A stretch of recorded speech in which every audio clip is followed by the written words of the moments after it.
warahmatullahi wabarakatuh. Waalaikumsalam warahmatullahi wabarakatuh. Yang terhormat Bapak Kepala SD Negeri Losari Kidul 2, Bapak Ibu Guru yang saya hormati. Pertama-tama marilah kita panjatkan puji syukur kehadirat Allah Subhanahu wa Ta'ala yang telah melimpahkan rahmat dan hidayahnya kepada kita, sehingga pada hari ini kita bisa berkumpul bersama dalam acara pemaparan aksi nyata modul 1.4 diseminasi atau pengimbasan budaya positif yang akan disampaikan nanti oleh Pak Fajar Permana. Salawat salam kita curahkan kepada Nabi besar Muhammad Sallallahu Alaihi Wasallam. Semoga kita mendapatkan syafaat di yaumul kiamah nanti. Amin. Di sini saya selaku pembawa acara ingin membacakan tuntutan acara. Acara yang pertama yaitu pembukaan, acara yang kedua sambutan-sambutan, acara yang ketiga materi, acara yang keempat tanya jawab, dan acara yang kelima penutup. Sebelum acara kita mulai, marilah kita bersama-sama membacakan basmalah. Bismillahirrahmanirrahim. Untuk acara yang pertama yaitu pembukaan, sudah tadi. Acara yang kedua yaitu sambutan dari Kepala SD Negeri Losari Kidul 2 kepada Bapak Untung, kami persilahkan.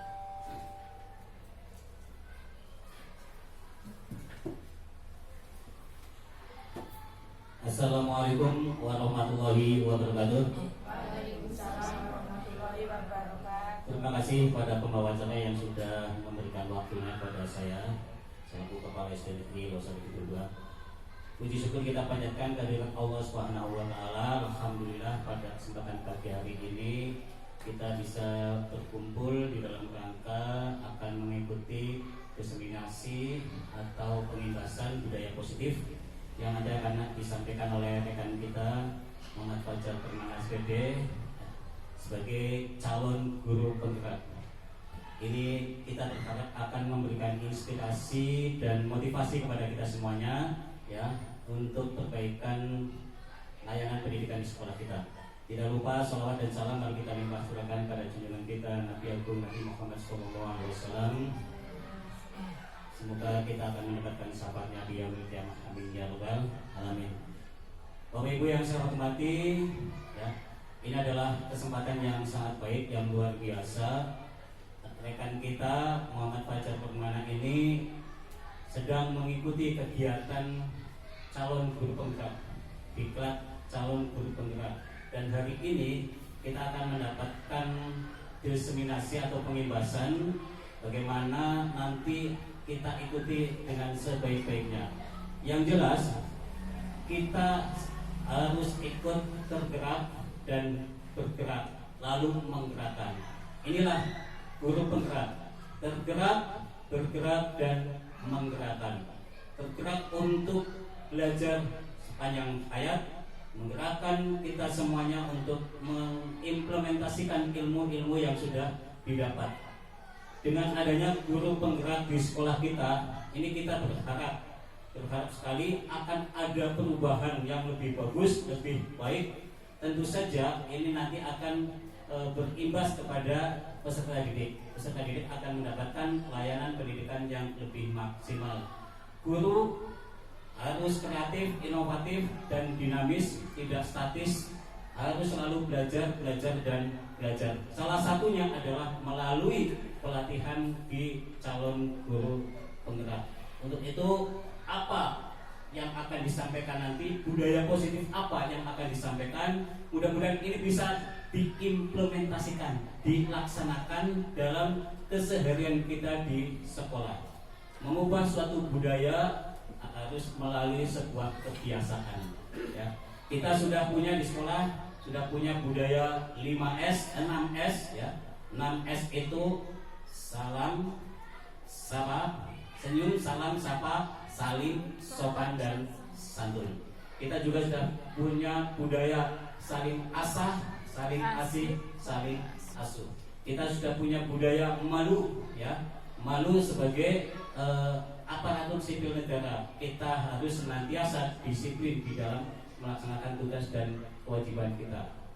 Nah, di dalam kesempatan pagi ini nanti kita akan mendapatkan pemaparan dari rekan kita Muhammad Fajar Permana, apa budaya positif yang akan diimbaskan kepada kita, dan tentu saja nanti ada sesi tanya jawab untuk penguatan, dan tentu saja budaya positif ini harus menjadi sebuah kesepakatan kita bersama. Siap ya? Nanti kita membuat sebuah kesepakatan. Budaya positif harus disepakati bersama karena akan dilakukan dan dilaksanakan bersama-sama. Itu saja yang saya sampaikan. Kita nanti ikuti bersama apa yang akan dipaparkan oleh rekan kita. Terima kasih. Billahi taufiq wal hidayah. Wassalamualaikum warahmatullahi wabarakatuh. Waalaikumsalam warahmatullahi wabarakatuh. Matur nuwun atas sambutan dari Bapak Kepala SD Negeri Losari Kidul 2. Semoga kita bisa termotivasi menjadi guru yang tergerak, bergerak dan menggerakkan sehingga menjadi sekolah yang lebih baik lagi. Untuk acara yang ketiga yaitu materi yang akan disampaikan oleh calon guru penggerak angkatan 7 yaitu Bapak Fajar Permana SPD tentang aksi nyata modul 1.4 diseminasi budaya positif. Untuk beliau kami persilakan. Bismillahirrahmanirrahim. Assalamualaikum warahmatullahi wabarakatuh. Waalaikumsalam warahmatullahi wabarakatuh. Yang terhormat Bapak Kepala Sekolah SD Negeri 2 Bapak Mustikno dan rekan-rekan guru sekalian yang terima kasih sebelumnya mau menghadiri ya atau mau menyaksikan aksi nyata modul 4 diseminasi atau pengimbasan budaya positif. Saya sebagai calon guru penggerak ini ditugaskan untuk sama-sama ya, ini berbagi ilmu Bapak Ibu. Bukan saya menggurui atau seperti apa, tapi ini berbagi ilmu. Mari bersama-sama, karena SD kita pun akan melaksanakan sekolah penggerak Bapak Ibu, seperti itu. Jadi saya di sini sebagai guru penggerak dan sekolah penggerak. Jadi ini adalah ilmu yang saya dapat di modul 1 ya, modul 1.1 sampai modul 1.4. Nah, ini pengimbasannya di modul 1.4 yaitu aksi nyata budaya positif. Langsung saja di sini ada pertanyaan pemantik Bapak Ibu. Setuju atau tidak setuju? Ada 3 pertanyaan pemantik di depan ya. Yang pertama, hukuman dapat mendisiplinkan anak. Kira-kira hukuman dapat mendisiplinkan anak, setuju atau tidak? Bapak Ibu. Setuju ya. Yang kedua, pemberian hukuman dengan hal positif seperti membaca atau membersihkan halaman sekolah dapat meningkatkan disiplin anak. Nah, ini ada pertanyaan kedua, setuju atau tidak setuju Bapak Ibu? Yang ketiga ya, memberikan penghargaan dapat meningkatkan motivasi belajar anak. Sangat setuju. Ya, sangat setuju. Ya, di sini tiga-tiganya setuju. Ya. Yang pertama, hukuman dapat mendisiplinkan anak. Yang kedua, pemberian hukuman dan hal positif juga dapat mendisiplinkan anak. Yang ketiga, memberi penghargaan juga dapat memotivasi belajar anak. Nah, ada 3 ini ya. Nanti kita jawab di akhir. Nah, masuk ke poin yang pertama, disiplin positif dan nilai-nilai kebijakan universal. Nah, yang akan kita bahas itu disiplin positif dan nilai-nilai kebajikan universal. Apa makna disiplin? Nah, ini ada makna disiplin. Yang pertama, disiplin itu berasal dari bahasa Latin, betul. Disiplina yang artinya belajar.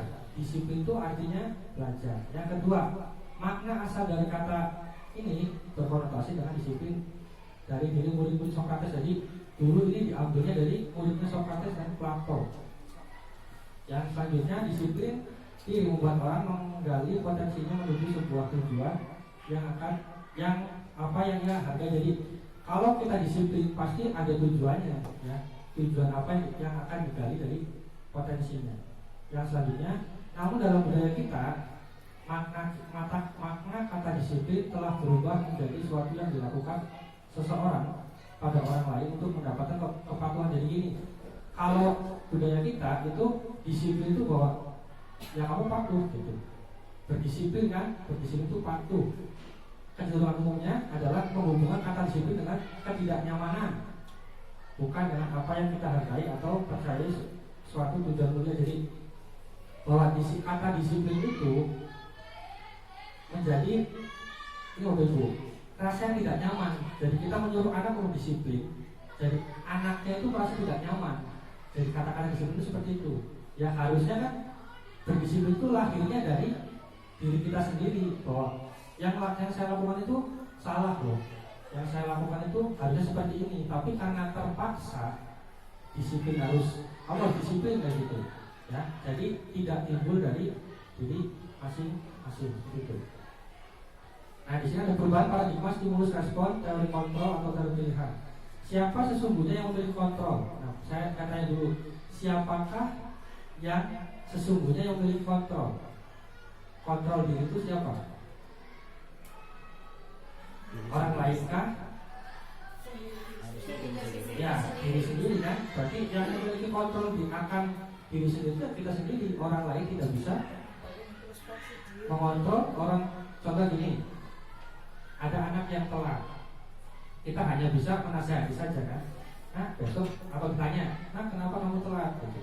Tapi yang bisa mengontrol dirinya itu siapa? Bukan kita kan, tapi dirinya sendiri. Jadi kenapa dia telat? Kenapa dia terlambat? Karena mungkin tidurnya kemalaman gitu kan. Kan sebagai orang tua juga tidak bisa sebenarnya mengontrol bahwa nah harus bisa begini, tapi keinginan dia diri sendiri. Nah di sini stimulus respon, kita mencoba mengubah orang agar berpandangan sama dengan kita. Nah ini tidak bisa kan, karena setiap orang memiliki apa? Memiliki pilihannya masing-masing gitu. Nah kita cuma apa? Kita berusaha memahami pandangan orang lain dengan dunia tentang dunianya. Jadi gini, orang semisal gini, kita mempunyai pendapat yang berbeda. Harusnya kita seperti apa sih? Kita menghargainya kan. Tidak bisa kita memaksakan kita harus ini, kita harus itu, tidak bisa. Tapi kita mencoba memasuki dunia orang tersebut, bahwa yang mungkin seperti ini pandangannya. Ya perilaku buruk dilihat sebagai suatu kesalahan. Ini kalau stimulus responnya ya. Teori kontrolnya apa? Semua perilaku memiliki tujuan. Mau itu dari awalnya kan tergantung niat. Berarti kalau perilaku kita niatnya apa nih? Ya, berarti tujuannya pasti mempunyai tujuan. Niat baik, niat jahat juga pasti punya tujuan kan. Tergantung dari niatnya. Tapi dilihatnya dari mana dulu? Semua perilaku memiliki tujuan. Ya, dan seterusnya. Disiplin positif. Nah di sini ada teori kontrol atau teori pilihan menurut William Glasser ya. Ada 4 nih. Ada 4. Yang pertama, Anda ini tadi, Anda tidak bisa mengontrol orang lain, hanya Anda yang bisa mengontrol diri sendiri. Jadi kita sebagai manusia tidak bisa mengontrol orang lain, tapi diri kita sendiri. Orang lain pun sama, tidak bisa mengontrol diri kita, tapi orang lain sendiri. Nah di sini makna disiplin yaitu belajar kontrol diri dengan menggali potensi diri kita ya. Jadi dengan menggali potensi kita gitu agar tercapai tujuan yang mulia. Jadi apapun yang kita lakukan, apapun yang kita inginkan, yang menurut kita sendiri, tapi tujuannya apa? Tadi bertujuan untuk agar potensi kita tercapai. Yang kedua, semua perilaku memiliki tujuan. Tadi kan semua perilaku itu memiliki tujuan ya. Ada teori motivasi. Nah di sini ada 3, maaf. Untuk menghindari hukuman, untuk mendapatkan imbalan, untuk menghargai diri sendiri ya. Jadi motivasi juga ada banyak Bapak Ibu ya. Orang-orang termotivasi untuk apa? Contoh saya mengikuti kegiatan CGP, motivasi saya apa gitu.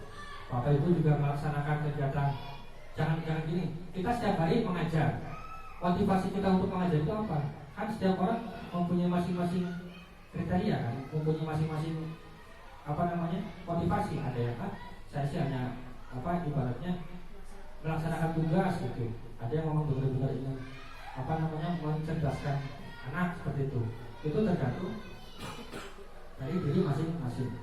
Yang selanjutnya, model berpikir mengenangkan kolaborasi dan konsensi menciptakan pilihan-pilihan baru. Nah di sini ada 5 Bapak Ibu. Posisi kontrol tadi ini dibahas di akhir ya. Posisi kontrol itu ada 5. Kita sebagai guru di sekolah. Yang pertama itu penghukum. Ya penghukum seperti apa nanti dibahas di akhir. pembuat rasa bersalah, teman, pemantau, dan manajer. Lewat apa nanti kita? Lewat sertifikat restitusi ya. Itu nanti ada contoh ini ada permasalahan, tidak bisa kita menjudge anak bahwa dia salah sebelum ditanya dulu, sebelum ditanya benar-benar akar masalahnya apa gitu. Yang selanjutnya itu realitas kebutuhan kita berbeda. Nah di sini ada kebutuhan dasar manusia. Ya yang pertama itu adalah bertahan hidup, penguasaan, kasih sayang dan rasa diterima, kesenangan dan kebebasan. Keempat ini saling berkaitan ya, agar menciptakan disiplin positif yang baik di sekolah atau di lingkungannya seperti itu. Yang selanjutnya nilai-nilai kebajikan universal. Nah ini nilai-nilai ini berhubungan dengan P5 nih, ya, berhubungan dengan profil pelajar Pancasila. Nah di sini ada menurut Dr. William pada teori kontrol menyatakan bahwa setiap perilaku atau perbuatan manusia memiliki suatu tujuan. Jadi tadi balik lagi, perilaku itu memiliki sebuah tujuan. Ya. Baiknya tergantung dari orangnya ya, niat awalnya apa gitu. Tapi semua perilaku itu memiliki tujuan. Selanjutnya, nilai-nilai kebajikan yang ingin dicapai oleh setiap anak Indonesia kita kenal dengan yang sekarang ya, profil pelajar Pancasila. Ini udah digaungkan dari zamannya Ki Hajar Dewantara Bapak Ibu, ya, bahwa teorinya beliau, keinginan beliau untuk pendidikan Indonesia itu sudah lama, ini baru diterapkan lagi sekarang gitu. Yang pertama itu beriman, bertakwa kepada Tuhan Yang Maha Esa dan berakhlak mulia. Nah nanti tujuan dari disiplin positif juga akan mencakup semua ini Bapak Ibu. Yang pertama tadi beriman, bertakwa, yang kedua mandiri, bernalar kritis, berpikir global, bergotong royong dan kreatif. Semua ini nanti tercakup ya, tergantung nanti budaya positif apa yang kita akan lakukan di sekolah seperti itu. Nah, contoh disiplin positif yang bisa dilakukan di lingkungan sekolah. Ini kebetulan saya sudah mulai melakukan, karena di sekolah kita sudah ada beberapa budaya positif. Saya juga sudah melakukan beberapa budaya positif di sekolah. Yang pertama, pembiasaan kegiatan 5S. Mungkin Pak Untung sebagai kepala sekolah itu menjadi 6S ya Pak. Kalau saya ini sedikit berbeda karena 5S itu karena senyum, salam, sapa, sopan, dan santun. Bapak ada salimnya Pak tadi. Ya, salim itu sudah termasuk kepada salam biasa karena ini masuk gitu. Tapi tidak apa-apa kan, setiap ini apa namanya? Karena ini kan dilakukan biasanya pagi hari ya. Senyum, salam. Kalau anak mengucapkan salam biasanya bersalaman. Nah, tapi ini tidak masalah gitu. Ya, mau itu 6S, mau 7S, mau 8S juga tidak apa-apa. Yang jelas pembiasaan ini dilakukan setiap hari di sekolah. Yang kedua, membuat keyakinan kelas bersama ketika awal pembelajaran. Nah, ini yang sudah saya lakukan ya, membuat keyakinan kelas. Apa itu keyakinan kelas? Keyakinan kelas itu jadi gini, kesepakatan bersama di dalam kelas yang disepakati oleh kita dan anak-anak atau murid-murid di kelas kita tentang pembelajaran yang akan dilakukan. Contoh, ketika pembelajaran tidak boleh ribut misalkan. Itu kalau misalnya gini, ketika yang tidak piket itu akan ada apa namanya, hukuman ya, atau konsekuensi, bukan hukuman Bapak Ibu. Konsekuensinya apa gitu? Karena sudah disepakati menjadi konsekuensinya apa gitu. Jadi seperti itu. Nanti Bapak Ibu juga bisa apa namanya kelas rendah, kelas tinggi juga bisa membuat kesepakatan kelas. Yang selanjutnya membaca surat-surat pendek ketika pagi hari. Nah ini juga saya sudah melaksanakan di kelas itu setiap hari. Memang belum maksimal Bapak Ibu karena ya anak-anak juga belum pada hafal seperti itu. Melakukan kegiatan sholat berjamaah juga di sekolah kita alhamdulillah sudah dilaksanakan dari kelas 3 ya, kelas 3 sampai kelas 6 itu secara bergantian. Membaca surat Yasin dan Tausiah ketika hari Jumat Kliwon. Yang selanjutnya kegiatan senam bersama ketika hari Jumat dan sebagainya. Nanti juga saya harap Bapak Ibu bisa berkolaborasi dengan saya menciptakan lagi budaya positif. Apa sih kira-kira yang bisa kita lakukan di SD kita?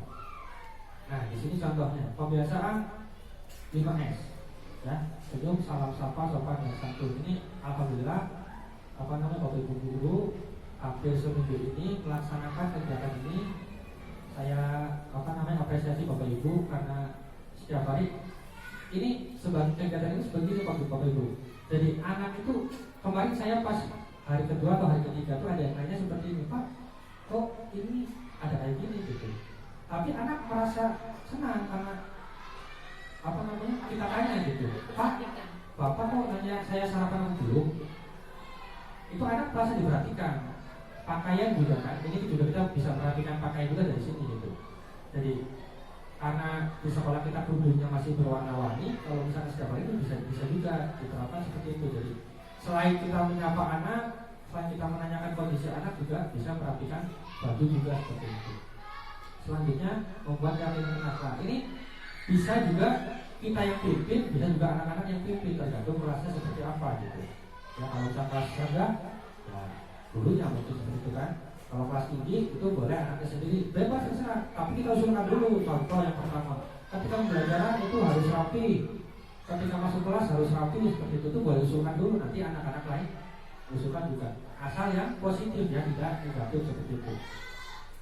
Yang selanjutnya kegiatan beribadah di sekolah, pada sholat berjamaah, pembacaan. Ini sebenarnya ada videonya Bapak Ibu.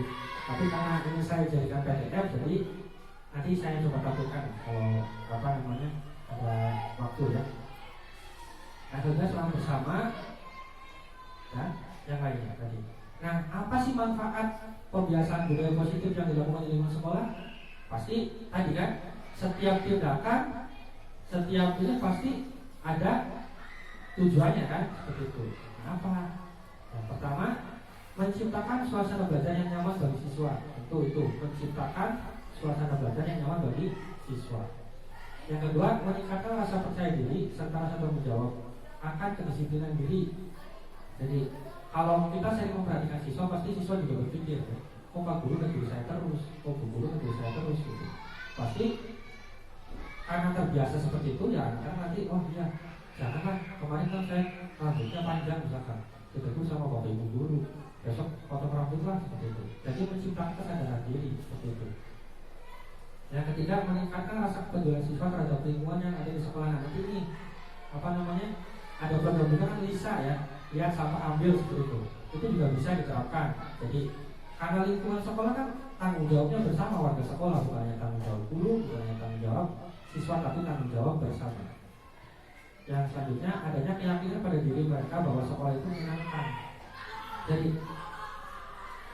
ya mungkin juga saya masih salah ya, saya pribadi masih salah kalau menegur siswa itu secara langsung dan tidak dipanggil secara halus gitu ya. Misalkan tidak buat kesalahan tapi langsung menunjuk atau itu sebenarnya salah. Harusnya didekati, ditanya apa sih permasalahannya gitu, apa barangkali kan di rumah ini nanti berkaitan dengan kebutuhan dasar manusia seperti itu. Apa sih masalahnya, kenapa kamu terlambat, kenapa sih rambutnya panjang, kenapa bajunya tidak rapi seperti itu. Itu pasti ada alasannya seperti itu. Jadi lebih baik mulai sekarang lebih baik kita tanya dulu secara halus gitu, jangan langsung oh kamu salah, kamu ini seperti itu. Nah ini akan apa? Akan adanya pada diri bapak, pada diri siswa itu menyenangkan bahwa sekolah itu oh iya bapak ibu tidak seperti ini loh. Nah, itu seperti itu. Ya, nah di sini hukuman, konsekuensi dan restitusi ya. Hukuman, konsekuensi dan restitusi. Apa sih tadi bedanya hukuman, konsekuensi dan restitusi? Nah, di sini ada Gajah Dewantara ya. Merdeka. Nah, kita lagi sedang digaungkan di kurikulum merdeka. Apa sih merdeka menurut Gajah Dewantara? Ya, ini dari dulu udah digaungkan nih merdeka gitu. Merdeka itu artinya tidak hanya terlepas dari perintah, akan tetapi juga cakap buat pemerintah bekerja begini. Maksud dari itu merdeka itu dari diri kita sendiri gitu ya, tidak boleh diperintah oleh orang lain, tapi kita juga harus sadar gitu bahwa contoh di sekolah itu punya aturan ya, punya aturan kan, tidak boleh terlambat seperti itu. Nah, tidak boleh dikontrol sama orang lain kan, kamu apa namanya jangan terlambat, sebenarnya itu tidak boleh, tapi dari mana? Dari diri kita sendiri. Nah, merdeka itu seperti itu Bapak Ibu ya, jadi jangan saya pengen ini tapi nggak boleh, tapi lihat dulu aturannya apa ya, ada aturannya atau tidak gitu. Boleh sesuai dengan norma atau tidak ya, seperti itu Bapak Ibu. Nah di sini ada contoh mana sih yang hukuman, mana sih yang konsekuensi. Yang pertama, tindakan guru itu mencatat 100 kali di dalam buku kalimat saya tidak akan terlambat lagi karena terlambat di sekolah. Menurut Bapak Ibu ini konsekuensi atau hukuman?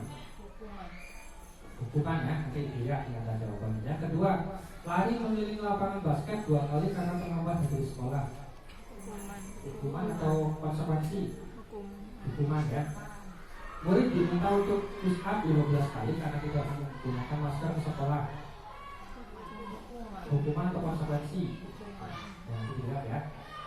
Menggantikan kertas tugas teman yang telah dicoret-coret. Membersihkan tumpahan di meja tulis karena tersenggol pada saat belajar. Disuruh untuk mengenakan sepatu seharian di sekolah karena tidak seharian di sepatu sekolah. hitam. Ini apa nih? Konsekuensi atau hukuman? Hukuman. Disuruh untuk mengenakan sepatu seharian di sekolah. Oh, ini tidak mengenakan sepatu maksudnya? Tidak mengenakan sepatu karena tidak menggunakan sepatu hitam. Ini salah jadi tidak memakai sepatu tuh. Sepatunya dicopot karena mungkin sepatunya tidak berwarna hitam gitu. Dan satu lagi, lari mengelilingi lapangan basket 2 kali karena terlambat 10 menit untuk pelajaran PJOK. Kira-kira hukuman atau konsekuensi? Hukuman. Nah, kita lihat ya sekarang. Nah, yang pertama, mencatat 100 kali di dalam buku kalimat itu merupakan hukuman ya. Itu bentuk hukuman tuh, hukuman guru ya. Lari mengelilingi lapangan basket. Nah, ini nanti ada lari mengelilingi lapangan basket yang kedua dan yang terakhir nih. Kok yang kedua itu hukuman, yang terakhir itu konsekuensi? Nah, ini ada pertanyaan juga nih ya. Lari mengelilingi lapangan basket 2 kali karena terlambat dari sekolah ya. Yang selanjutnya terlambat 10 menit. Ya, ini sama kan? Sama-sama lari ya, lari mengelilingi lapangan basket, tapi yang satu konsekuensi, yang satu hukuman. Nah, coba kira-kira Bapak Ibu Sesuai dengan mata pelajarannya atau kesepakatan. Nah, ini Bapak Ibu bedanya ini. Kadang udah ada kesepakatan. Bedanya kenapa yang kedua? Ya, benar Pak Untuk bilang. Karena yang kedua, yang terakhir itu pembelajarannya belajar olahraga. Ya. Kalau olahraga benar kan terlambat. Berarti melakukan apa? Pemanasan ya? Ya enggak? Kalau misalkan lari, kita kalau sekolah terus bukunya lari. Pemanasan dari mana? Itu bukan olahraga. Kalau yang terakhir pelajarannya olahraga. Jadi seorang gurunya memberikan hukumannya seperti itu. Bukan hukuman, maksudnya konsekuensinya begitu karena apa? Untuk melakukan pemanasan, mengganti pemanasan begitu. Ya, meskipun sama tapi berbeda kan? Ya nggak sama nih. Hukumannya lari misalkan, suruh lari anak itu. Tapi yang satunya hukuman, satunya konsekuensi. Ya. Contoh kayak misalkan guru agama boleh nggak? Misalkan pelajaran agama, ya nggak? Yang satunya apa namanya? Terlambat sekolah boleh, guru agama apa namanya memberikan konsekuensi apa? Suruh baca surat pendek, misalkan. Begitu. Itu konsekuensi karena tergantung apa yang dilakukan seperti itu. Nah, ini perbedaan hukuman dan konsekuensi. Yang pertama, sesuatu yang kalau hukuman itu sesuatu yang menyakitkan atau yang terjadi. Ya, kalau konsekuensi sesuatu yang terjadi. Inti dari ini itu apa? Kalau hukuman itu dilakukan biasanya fisik ya. Kalau misalkan konsekuensi itu karena sudah apa? Sudah disepakati. Ya, kalau hukuman itu bisa apa saja kita bisa kasih hukuman gitu. Tapi kalau konsekuensi itu karena kita sudah disepakati dulu gitu dari awalnya. Nah, di sini identitas gagal dan identitas sukses. Ya, kalau hukuman itu biasanya siswa bukan malah bukan malah berubah, tapi malah bandel lah, lebih menentang. Ya. Kalau konsekuensi, restitusi itu apa? Disiplin yang identitas sukses gitu. Kalau kita menggunakan konsekuensi, membuat kesepakatan kelas contohnya, itu konsekuensi. Jadi anak mau tidak mau itu harus mengikuti karena karena mereka sudah membuat sendiri gitu, Berkaitan bersepakat dengan sendiri, tanggung dan jawab. jangan kita yang menyepakati gitu, jangan gurunya menyepakati, tapi siswanya mau tidak disepakati ini karena usulan mereka sendiri, ya haknya mereka untuk mengusulkan, haknya mereka untuk memutuskan. Jadi setelah diputuskan harus dilaksanakan bersama gitu. Restitusi itu sama, kalau restitusi itu lebih ke kita gurunya ibaratnya memberikan pengarahan kepada siswa gitu. Itu tadi ada contohnya kemarin saya buat, itu ada 2 contoh restitusi. Jadi tidak langsung ada masalah itu tidak langsung menyalahkan anaknya, tapi ditanya dulu akar masalahnya itu apa. Contoh misalkan anak berantem di kelas, kan kadang kita dua-duanya kamu yang salah, tapi tidak menanyakan dulu yang sebenarnya itu pokok masalahnya itu apa. Ya, tanyakan dulu ke teman sekitarnya. Barangkali kalau mereka berdua kan pasti kalau berantem katanya salah-salahan, tapi itu kalau ada saksinya, jadi bisa ditanyakan dulu. Dan ada juga cara penyelesaian mereka.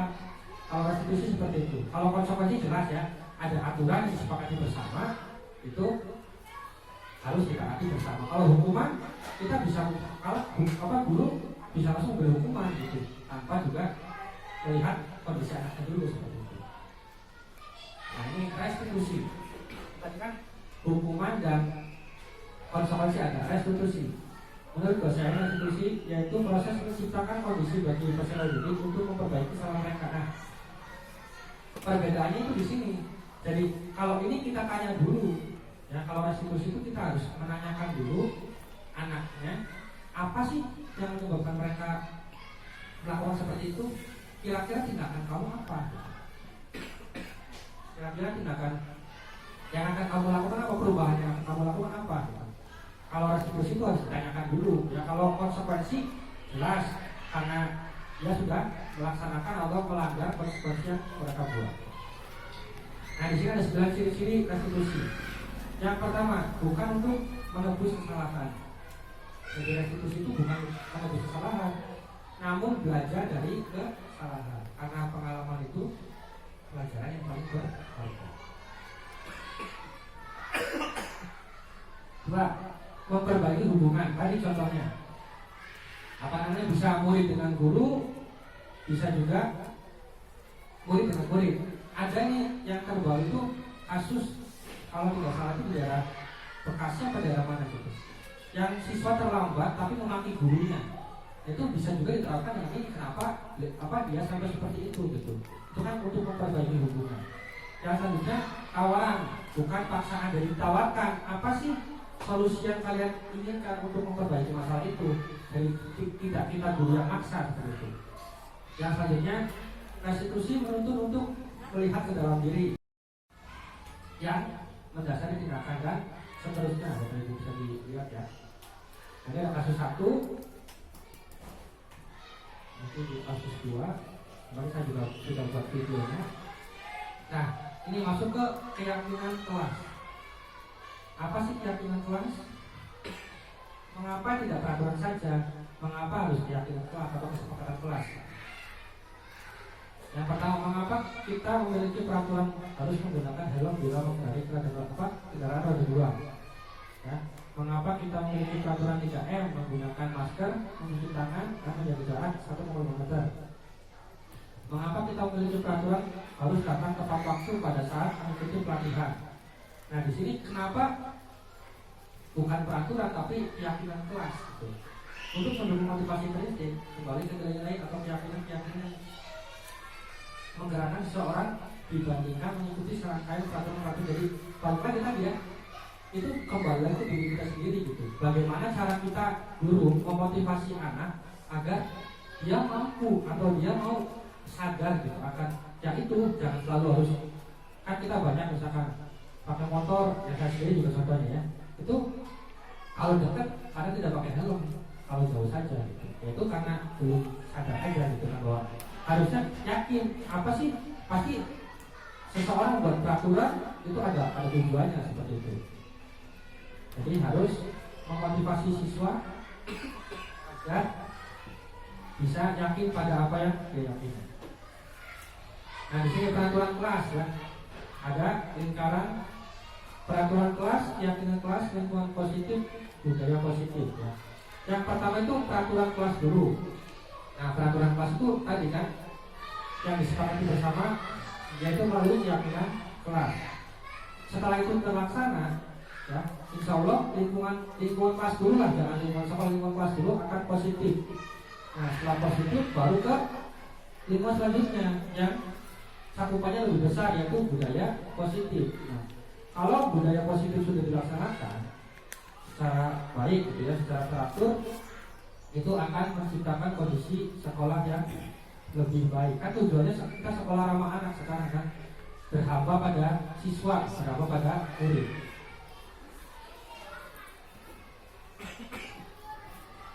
Yang mana yang merupakan keyakinan kelas? Ini ada dua nih. Ada dua. Yang mana sih yang merupakan keyakinan kelas? Yang satu atau yang kedua? Ini sama nih kesepakatan kelasnya. Menurut Bapak Ibu? Enggak, ini ada dua, ada dua nih, bukan saya ya. Ada TK Dharma Wanita bersatu-satu, yang satunya sebelah sini. Yang kira-kira yang mana?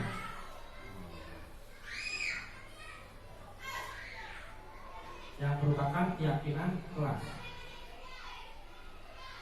Salah satu atau dua-duanya?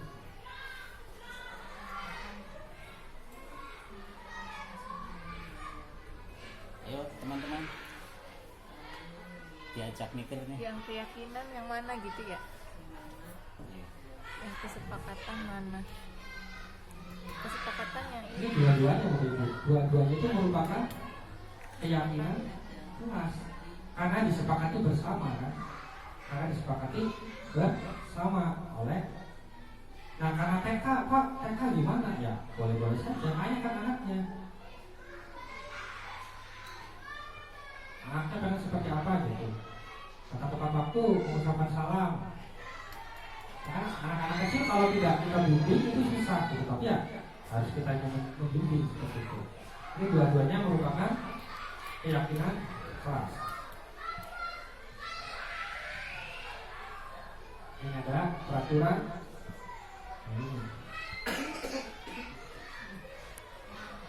Keyakinan kelasnya apa? Tanggung jawab ya. Kalau selalu kembali buku ke tempatnya, ini bertanggung jawab ya. Dilarang mengganggu orang lain. Keyakinan kelasnya apa? Menghormati orang lain. Nanti di sekolah 15 menit sebelum pembelajaran dimulai. Keyakinan kelasnya apa? Menghormati orang lain dan berkomitmen atau berdisiplin ya.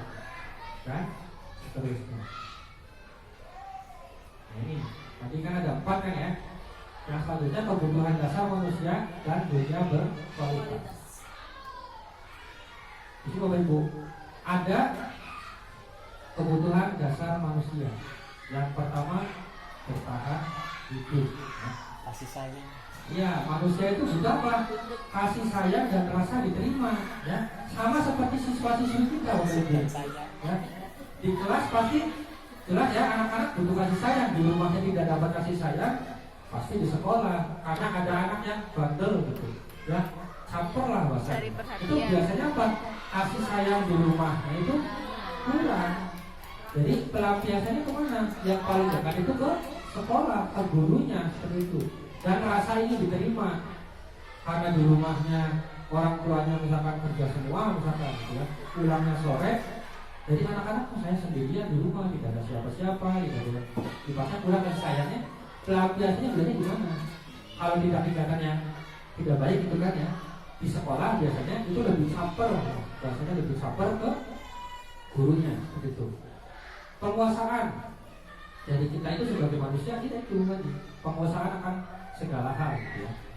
Yang selanjutnya kesenangan, nah ini harus healing ya mereka, harus healing. Jadi kita itu harus tidak melulu harus kerja terus itu. Anak-anak juga sama kan, di dalam pembelajaran juga sama. Anak-anak itu tidak boleh drill semua. Dari pagi sampai siang misalkan pulang gitu. Ada kalanya anak-anak untuk bermain. Kita kasih permainan lah contoh atau SBK gitu. Itu anak-anak juga akan senang. Ya. Dan yang terakhir kebebasan. Kebebasan di sini maksudnya apa? Anak-anak dibebaskan pilih apa? Mau pilih apa gitu. Iya bebas berkreasi gitu. Mau seperti apa sih di kelas? Asal tadi ada batasannya seperti itu. ya, kebutuhan dasar. Nah ini jika semua ini terpenuhi, itu akan apa? Muncul dunia yang berkualitas. Begitu Bapak Ibu. Jadi kebutuhan dasar manusia itu tadi untuk bertahan hidup ya, adanya apa? Rasa kasih sayang. Jadi, kita semua juga butuh kasih sayang, kan? Butuh rasa ingin diakui lah. Kalau nggak diakui itu kecewa seperti itu, ya sakit seperti itu. Butuh kekuasaan, kesenangan serta kebebasan. Nah ini 5 posisi kontrol. Nah tadi kan ya, penghukum, pembuat merasa bersalah, teman, pemantau, manajer. Dari semua ini kira-kira posisi kita di mana Bapak Ibu? Yang cenderung kita lakukan itu menurut saya ya, saya pribadi itu yang pertama sebagai penghukum. Kadang-kadang ke anak ujuk-ujuk tunjuk aja, kamu salah gitu. Padahal belum tentu dia salah gitu. Yang pertama penghukum, pembuat orang merasa bersalah, teman, pemantau atau manajer. Nah, Tuh. Penghukum, pembuat orang. Ini ada guru perbuat ya, menghardik kalau penghukum tuh. Terus kalau berkata, kalau kamu tidak melaksanakan, awas ya. Biasanya berupa ancaman seperti itu. Terus hasilnya membentak, ya, memberontak biasanya anaknya. Kalau kita lebih banyak menghukum itu anaknya lebih memberontak seperti itu. Yang selanjutnya membuat orang merasa bersalah. Nah ini juga kita biasanya seperti itu sebagai guru ya. Karena tadi ibu kecewa gitu. Seharusnya kamu seperti ini. Itu biasanya seperti itu ya. Karena membuat orang merasa bersalah. Padahal belum tentu dia bersalah gitu. Yang selanjutnya teman. Nah ini kalau teman tuh biasanya lebih ke kayak teman aja gitu, kita ke siswa. Ya kadang gitu kan, ibu stres tuh, ya. Yang selanjutnya pemantau. Begitu dan mengukur. Selanjutnya manajer. Nah ini seharusnya kita lebih kepada posisi ini, pemantau dan manajer ya. Jadi kita sebagai guru tuh tadi kan, kalau misalkan ada contoh gini, ada anak yang ada guru sedang duduk, ada anak lewat lari gitu kan. Nah itu bukan guru yang duduknya yang menegur sebenarnya. Yang menegur itu guru yang lainnya melihat agar tadi tidak ada dan menegurnya juga tidak langsung, kamu salah. Dipanggil dengan baik-baik anaknya, didudukkan gitu. Ditanya misalkan, kenapa kamu lari gitu. Tadi ada bapak ibu guru lihat apa tidak, seharusnya seperti apa.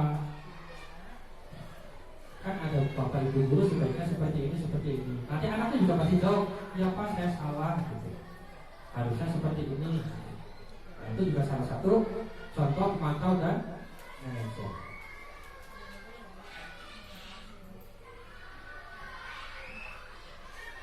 Nah, ini ya, ini juga sama nih. Saya kecewa sekali dengan kamu. Nah ini ada membuat orang merasa bersalah. Ini tadi kan kata-kata tadi. Kamu tidak pernah benar melakukannya, ini penghukum.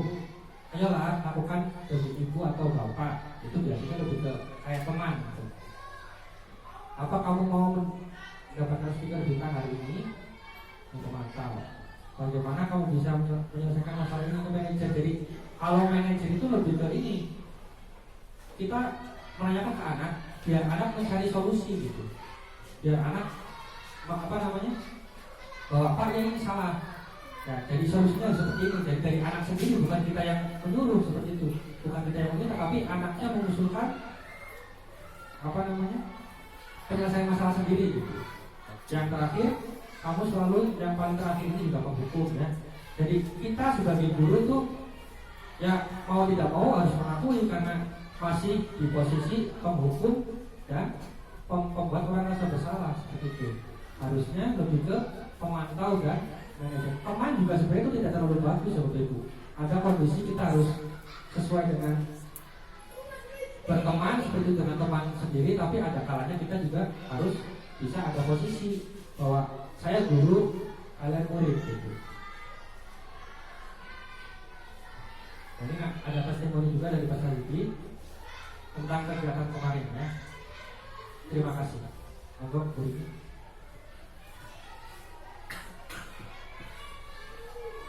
Terima kasih atas pemaparan materi yang disampaikan Bapak Fajar. Semoga kita semua bisa mencontoh budaya-budaya positif yang sudah disampaikan sehingga pembelajaran kita bisa menjadi lebih baik lagi. Untuk acara yang selanjutnya yaitu sesi tanya jawab, monggo saya persilahkan kepada Bapak Ibu guru, barangkali ada yang mau tanya nanti akan dijawab langsung oleh Bapak Fajar. Ya, mereka syutingnya ke sana. Pindah, Bang.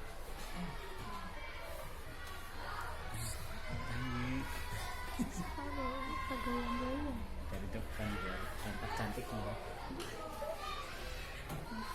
Ya, Pak. Assalamualaikum warahmatullahi wabarakatuh. Waalaikumsalam warahmatullahi wabarakatuh. Oke. Dari paparan yang tadi Pak Fajar sampaikan, ada sedikit yang belum saya jelas ya. Ini saya ingin bertanya, bagaimana cara membuat kesepakatan kelas pada kelas rendah? Sedangkan kelas rendah kan anak-anaknya ngapunten nggih, ibaratnya penanganannya itu kan belum setinggi anak-anak kelas tinggi gitu. Itu aja Pak. Terima kasih. Terima kasih. Silakan pertanyaannya. Sampai bawah ya, monggo dulu Pak. Assalamualaikum warahmatullahi wabarakatuh. Waalaikumsalam warahmatullahi wabarakatuh. Ada hal yang belum saya begitu paham dari paparan tadi yang disampaikan oleh Pak Fajar, yaitu tentang 4 kebutuhan dasar manusia, yaitu apakah semua harus terpenuhi, Pak? Begitu saja. Terima kasih. Wassalamualaikum warahmatullahi wabarakatuh. Ya, waalaikumsalam. Langsung jawab saja begitu ya. Yang pertama tadi tentang keyakinan kelas ya. Silakan. Ya, keyakinan kelas itu bagaimana sih cara membuat keyakinan kelas di kelas rendah gitu ya. Sedangkan mereka ininya belum, penanganannya belum ini sampai. Boleh gitu. Kan keyakinan kelas kan bisa dibimbing gitu. Anaknya bisa dibimbing. Bisa dirinya dulu yang mengusulkan. Kira-kira anak-anak seperti ini bagus nggak ya? Contoh misalkan ini mengusulkan kalau belajar di kelas harus ibaratnya tapi setuju atau tidak gitu. Nanti anak-anak itu coba ditanya kira-kira kalau seperti ini seperti apa gitu. Nah itu bisa ya, mau kelas rendah pun atau kelas tinggi pun sama aja ya, asal tadi ditanya dulu kebutuhan anaknya apa, keinginan anaknya apa, jadi bisa dibuat juga itu benar. Itu sih. Yang selanjutnya itu dari Bu Ulfa ya, tentang kebutuhan dasar manusia. Nah ini tadi ya, kalau tidak terpenuhi semua jelas, atau salah satunya tidak terpenuhi lah, kan ada manusia pasti kan menginginkan sesuatu itu harus sempurna gitu. Ya tadi harus semuanya terpenuhi Bapak Ibu. Kalau misalkan kasih sayang di rumah tidak terpenuhi, pasti mencarinya di yang lain kan, bisa di sekolah, bisa di luar gitu. Kebebasan juga sama, kalau di rumah itu terkekang pasti mencari kebebasan di luar. Jadi tidak akan pernah terlepas dari semuanya itu harus terpenuhi itu. Kalau tidak terpenuhi ya pasti akan ada masalah pada dirinya gitu. Seperti itu Bu Pak. Bapak Ibu.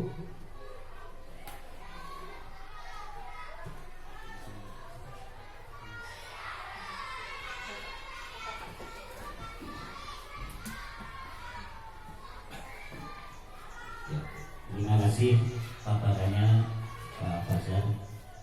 Banyak sekali ilmu-ilmu yang tadi kita dapatkan ya. Ada juga yang sifatnya menyegarkan kembali atau mengingatkan kembali kepada kita akan tugas-tugas dan tanggung jawab kita sebagai guru. Nah, yang sangat menarik ya, sesuai dengan judulnya budaya positif, itu adalah adanya keyakinan kelas dan kesepakatan kelas. Ini nanti perlu dipertajam lagi untuk teman-teman saja ya. saya selaku kepala sekolah menginginkan nanti setiap kelas membuat kesepakatan kelas. Ya, kesepakatan dulu, membuat kesepakatan dulu. Nanti kalau kesepakatan ini sudah terlaksana akan menjadi sebuah keyakinan. Jadi nanti dengan berdiskusi tentu saja dipimpin oleh Mas Fajar selaku calon kandidat, bagaimana membuat kesepakatan kelas. Jadi bukan hanya sisi tanggung jawab saja, tapi nanti saya ingin agar setiap kelas membuat kesepakatan kelas terlebih dahulu dan itu dipajang di setiap kelas. Ya, bisa ditulis di dalam kertas astrolog. Mungkin cara yang paling sederhana itu kalau kita akan membuatkan kesepakatan kelas dengan anak-anak, ya kita buat dulu rumusannya. Nanti anak setuju atau tidak. Nah, kalau setuju anggap itu sebagai sebuah kesepakatan. Kalau anak tidak setuju, berarti kita ganti atau kita abaikan kalimat yang kita ajukan tadi. Mungkin seperti itu. Nah, tentu saja membuat kesepakatan kelas ini dari hal-hal yang sederhana saja, yang sehari-hari anak-anak lakukan di dalam kelas. Ya, kita bisa mendapatkan inspirasi itu ya sambil melaksanakan tugas itu. Ketika ada sebuah problem kasus di kelas, nah ini bisa langsung kita angkat. Contoh soal ketika ibu guru, bapak guru sedang mengajar, kok anak-anak ribut bicara. Nah ini ditanyakan kepada anak-anak. Anak-anak, kalau bapak ibu guru sedang menulis mengajar, kamu ribut boleh atau tidak?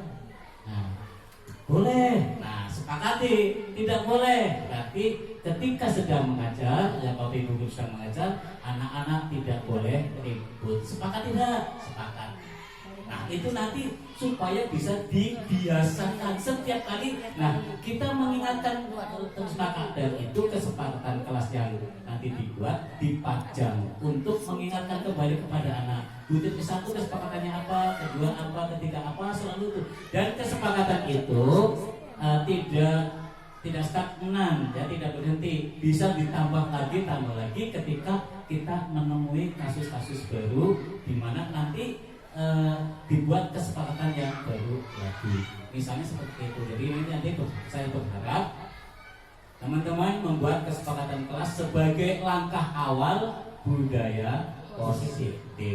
Nah, itu saja harapan saya seperti itu. Terima kasih. Assalamualaikum warahmatullahi wabarakatuh. Terima kasih Pak Bung atas masukannya. Nanti insya Allah saya akan bersama-sama dengan berkolaborasi dengan teman-teman untuk melaksanakan pembuatan keyakinan kelas. Keyakinan kelas itu ya setelah saya juga sependapat dengan Pak Untung tadi, itu bisa juga kita rumuskan dulu Bapak Ibu. Yang penting untuk kelas rendah ya, kalau kelas tinggi udah bisa berpikir sendiri gitu kan. Kalau kelas rendah boleh kita susun dulu, nanti tanya ke anaknya, anak-anak kira-kira seperti ini bisa atau tidak gitu.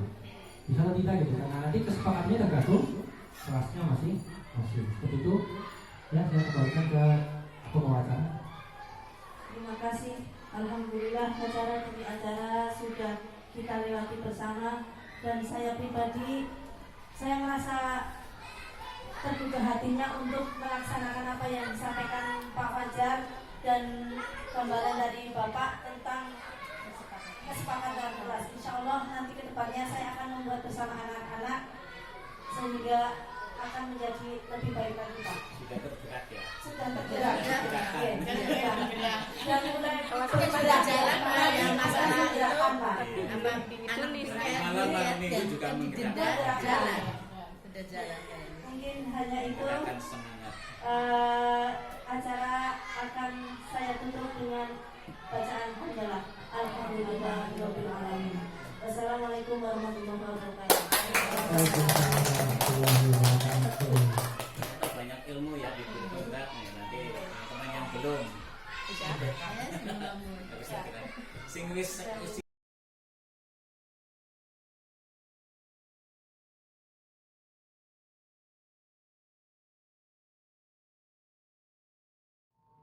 Assalamualaikum warahmatullahi wabarakatuh. Waalaikumsalam warahmatullahi wabarakatuh.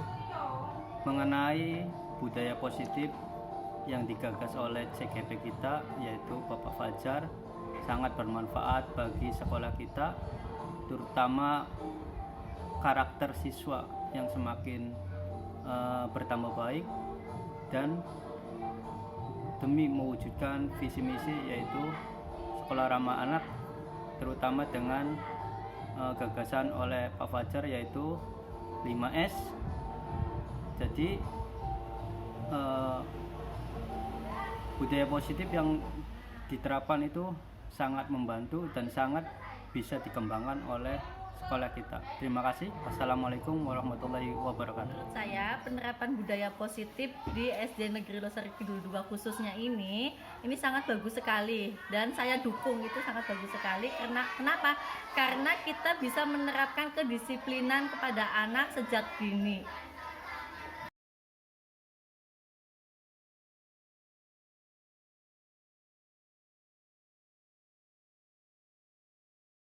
Kami sangat senang karena Bapak Ibu guru selalu menyambut kami di sekolah. Terima kasih Bapak Ibu guru sudah menjemput kami.